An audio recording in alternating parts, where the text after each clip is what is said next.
Hey, Webbug World Entertainment, and of course Paramount is now going to own Warner Bros. And it's going to merge HBO Max and Paramount Plus together, which means there's going to be a crap ton of things in there. And of course, Star Trek will be amongst those things.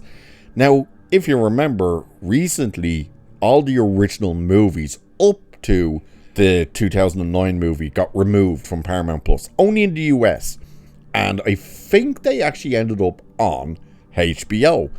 But either way, it's kind of like, well, are you going to be trying to do that again?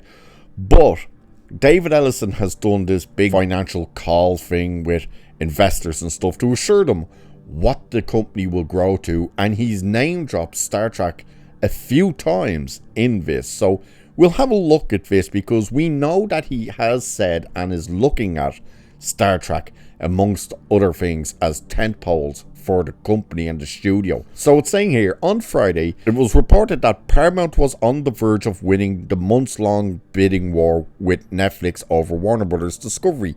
The deal has now been officially announced, and Paramount and Warner Bros. Has outlined their vision for the emerging next-generational global media and entertainment company. And the Star Trek franchise got a shout-out from CEO David Ellison and in the initial official announcement. The official announcement says the newly merged company will be well positioned to compete in the rapidly evolving entertainment industry, where storytelling combined with the world-class technology expertise will be an important driver of value creation across the ecosystem of the shareholders. Beyond the corporate buzzwords, Paramount promises the merger unlocks innovative and compelling storytelling opportunities, along with the ability to deliver greater choice for consumers through its leading streaming platforms. That should say customers, because a consumer means you're just eating it up, as opposed to a customer where you have to pay for, which is what you have to do. Notably by combining HBO Max and Paramount Plus, the home of original Star Trek TV and the library of Star Trek films and television shows.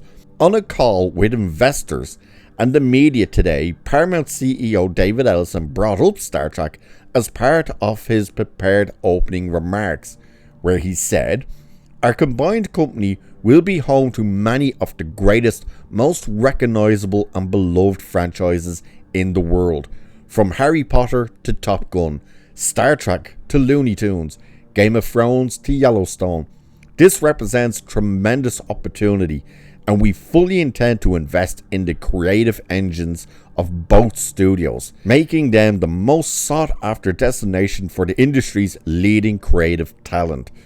So while this isn't a commitment to anything specific, all of the above franchises have current or future film and or TV projects in production or development, which is true. The Harry Potter show is being currently shot. Top Gun 3 is in development. Not one but two Star Trek movies apparently is in development. I don't know about Looney Tunes, so I can't say anything about that. We know what's happening with Game of Thrones, and Yellowstone, for now anyway, still is getting some more. But later in this morning's call, during a Q&A with investor media, when asked about how adding Warner Bros. Discovery franchises to the overall portfolio will impact growth plans, Ellison again brought up Star Trek. So he said this: "By bringing these two companies together, we basically have 15,000 films and thousands of television episodes. It's an iconic portfolio of franchises from Harry Potter, Lord of the Rings, the DC Universe, Game of Thrones, Mission Impossible, Top Gun, Transformers, SpongeBob, Star Trek." I think is incredibly powerful. The combined DTC platforms, which is direct to consumers, HBO Max and Paramount Plus, is basically 200 million subscribers. To contextualize, it's roughly the size of Disney. Obviously competitive with Amazon, competitive with Netflix. So we really do think that that really positions us to be one of the leading competitors in the DTC space and really escalates growth.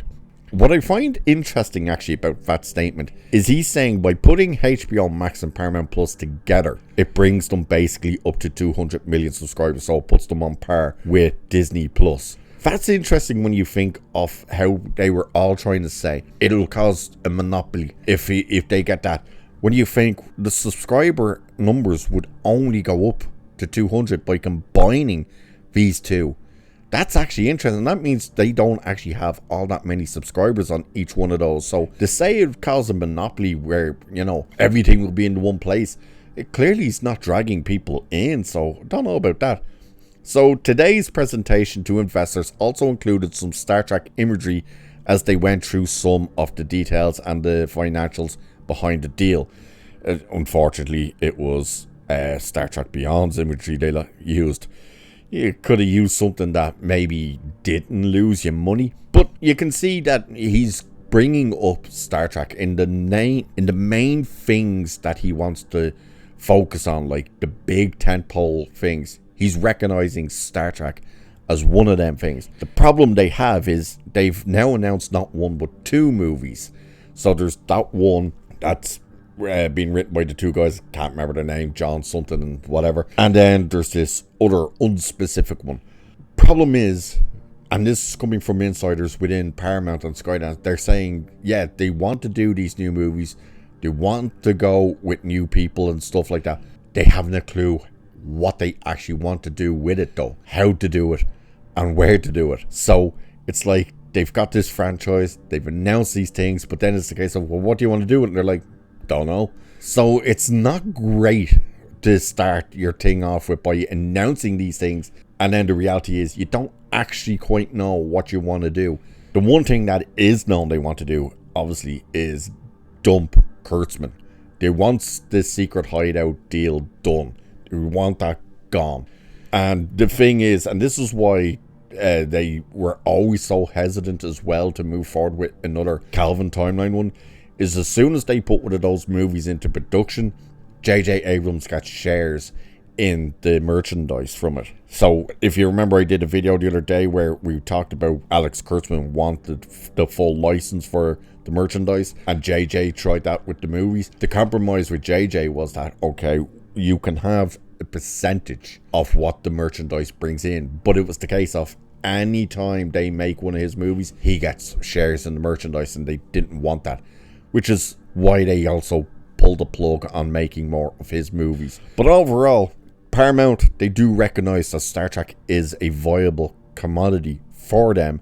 It's just the question now of how and what do they do with it, and when do they do it? Because unfortunately, if they put a movie into production right now with how people are viewing the likes of Starfleet Academy, it's not going to work, because you're going to have that incredibly horrible taste in your mouth of that shit, and then you're going to try and convince people, no, this is completely different. Don't think people will believe you. But what do you guys think? Do you think they are the right choice to move forward with Star Trek? What do you think they will do? And do you think it's a good idea to make not one but two movies and announce them, even though you don't actually know what you want to do with them? Let me know. And with that, I shall leave it there for this one. So do like and share and subscribe and all that good stuff. Cheers. I'll catch you in the next one.